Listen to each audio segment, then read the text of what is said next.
So yesterday in the live stream, we talked about how bad Howie Roseman and Jeff Lurie has been, and they're the reasons why we had to settle for a guy like Nick Sirianni and Jonathan Gannon. But today I want to talk about how bad the offense and the defense has been, and honestly, I can't tell which has been worse.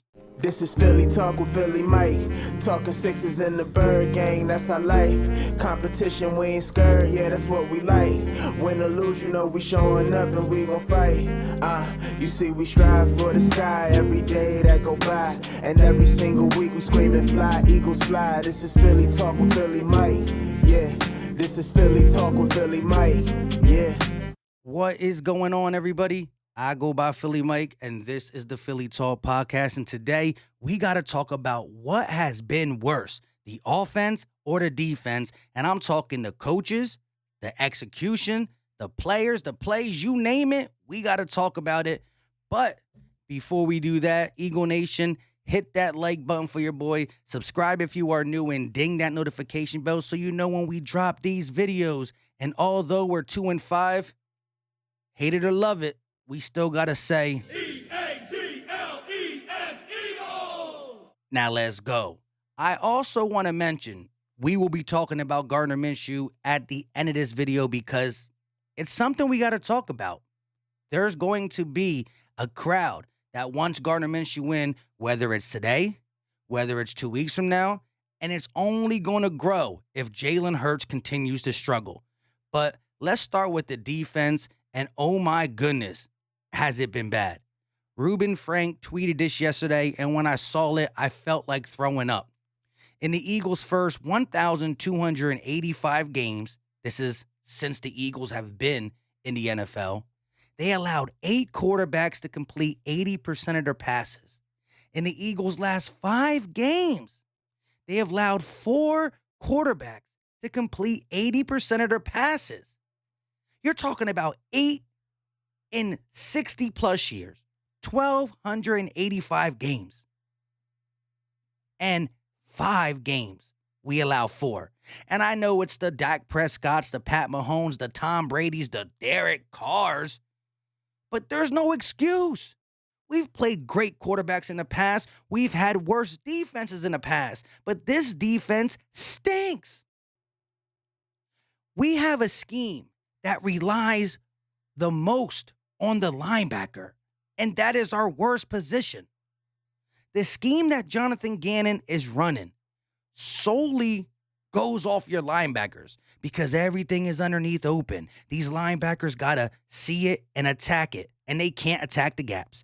They can't cover running backs. They can't cover tight ends. You are asking your linebackers, which is your worst position on defense, to be the stars of your defense. And that's why our defense is at an all-time worst. I don't care what anybody says. When you look at the corners, they look pretty good. It's because they don't pass to them. Because either run against the linebackers or pass against the linebackers. And all these passes are coming out of the quarterback's hand in 1.52 seconds. So it's making our D-line look bad. And the corners look good per se, but they're just having the night off pretty much. That's it. Jim Schwartz's defense was a bend, don't break. It got us 3rd in sacks. He covered up some of the linebacker deficiencies, except for when he would slip up and let Nathan Gary be on a guy. He played slaying these guys off. But he could stop the run. He could get sacks. Jonathan Gannon is playing these guys off. He can't stop the run. He can't get sacks. And he's making this defense look all-time foolish. Foolish. 5 years we were top 5 in run defense. Nope. This defense stinks. Jim Schwartz was bend, don't break. He stopped them when they got inside the 20. This defense is called bend over. Pause. You went from a bend, don't break to a bend over. I'm not bending over. Pause. This is just absolutely disgusting. And I can't believe it. 90% Derek Carr went against us. How? I don't understand. And it has to stop. You can't allow this to... He's coming up on a press conference talking about, yeah, Fletcher's comments. I understand the frustration. Well, maybe we'll ask him how to be better. It's the blind teaching the blind. Jonathan Gannon doesn't know what he's doing. And Fletch knows defense, but Fletch knows his position. Both these coaches are putting these guys in worse positions than better positions when that was their sole marketing. Both Gannon and Sirianni, we're going to put these players in the best position. They've done worse for individuals and as a group, offense and defense.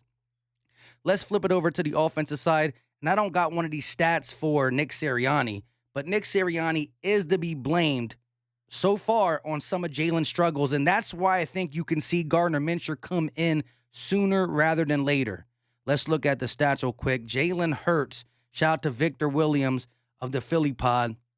On passes down the field, 20-plus yards, he is 12 of 32, 1 touchdown, 3 INTs, and a 56.8 passer rating, and on those 32 attempts, only 5 across the middle. Again, is it really Jalen can't make them plays across the middle, won't make them plays, or is it Nick Sirianni's play calling all outside the numbers?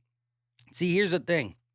When you don't give your quarterback a run game, you allow the defense to adjust to a passing style offense, and now your quarterback got to be a little bit better of a passer to even finagle through that type of defense.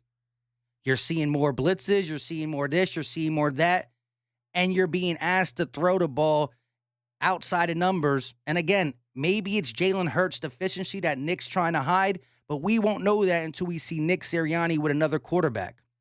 Jalen Hurts has had his fair share of misses, and although I've been on the Hurts wagon, after seeing some of these deficiencies, hoping they're getting better, and it's still early, 7 weeks, but kind of seeing they're either going a little bit backwards or staying the same, it's starting to make me say, dang, he might not have it. He might not have the ability to learn it. And I'm all about putting the best players on the field. And Gardner Minshew, when he was a third-string quarterback who wasn't active, there was no hype for it. And nobody wants to put Joe Flacco in because Joe Flacco won't be in the plans for the future. He was done after this season with a 1-year deal. But Hurts, we have to decide if he has a future in Philly as a starter or a backup. We have to figure out if Gardner Minshew has a future in Philly as a backup, because I don't think they'll settle for Gardner as a starter. They'll go ahead and do something in the draft or via free agency for the quarterback position. But as we continue to see Jalen Hurts struggle in Nick Sirianni's lackluster offense, you got to figure out if it's really Nick or if it's really Jalen. Now, I think Nick has not done Jalen any favors. I've seen Mia, I forgot the lady's name, an NFL analyst, saying that this offense, I mean, a lot of people say this is not even a pro. This offense is so simplistic that, yeah, it's simple. So you're like, why can't Jalen execute it? But it's also simple, and that's why the defense can stop it. But the deep ball is one thing. We haven't seen him get better with it. And if you can't throw across the middle, whether it's your coach not asking you to or you can't do it, you can't play in the NFL if you can't throw across the middle. It's as simple as that. So I think with now Gardner Minshew being number 2, the next 2 or 3 games, if Jalen Hurts continues to struggle, which I hope he don't, you're going to hear it get louder and louder and louder. And I understand that once we get so far deep, there's going to be a lot of people calling for tank season. Every Sunday when I wake up, I'm going to want to win. Just because I want them to win don't mean they're going to win, though. I want them to win for the last 7 weeks. We only got 2 dubs. We're bad. We are a bad football team. 3 levels, up top, coaching, and players at this point.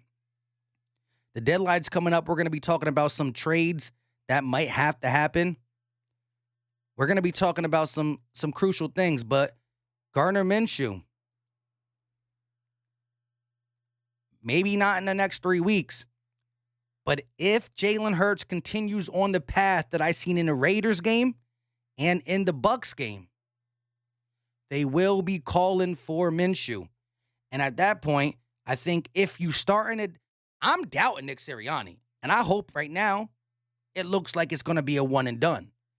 But if the crazy people up top and Howie and Jeff want to see if it's Nick and want to figure out should he be done, if Gardner Minshew comes in and we still stink, well, that's two different style quarterbacks that you couldn't put in a good position. It might just happen. I want to see Jalen succeed. If the Lions get their first win against us, we are in real bad shape. Minshew ain't saving us. Hurts, obviously not saving us. Nick Sirianni's just you're talking about just having an overhaul and possibly having to have an overhaul again. We just got rid of our coaching staff, coach, and quarterback. We might have to do all that again. Y'all let me know in the comment section right now whether you believe it or not. Gardner Minshew being right behind Jalen Hurts and the way it's looking is going to put more pressure. Maybe pressure is what he needs to snap out of it. But Jalen Hurts got to do what's in his control. And although the offensive scheme is disgusting, when you have that time in the pocket and you have that throw, do it, Jalen. When you see a guy who's even, that means if you're even, you're leaving. Anticipate the throw. But you can't keep allowing some of your problems in college to show up in the NFL when it comes to not anticipating throws, hitting the panic button, not being accurate with the football. Let's see if Gardner Minshew in the game, does Nick Sirianni call pass plays in the middle? Was it him? I think this might be a salute. This might be an upper management call if they are not sold on Nick Sirianni. But we all know Howie Roseman hire Nick Sirianni. Well, Jeff Lurie hire Nick Sirianni because he's the little puppet master. You know what I mean? They want to. If we are this dug in bad, you're talking about a long rebuild. Something got to change. Something got to give. Leave all your thoughts in the comment section. Like I said, hey, give me your take on the Gardner Minshew, the Jalen Hurts thing, whether you want it already, what do you think is going to happen? Let me know your thoughts on Nick Sirianni, and definitely let me know your thoughts on the bend-over defense. Pause. Jonathan Gannon. Not good. Not good. Until next time, y'all know what time it is. We out.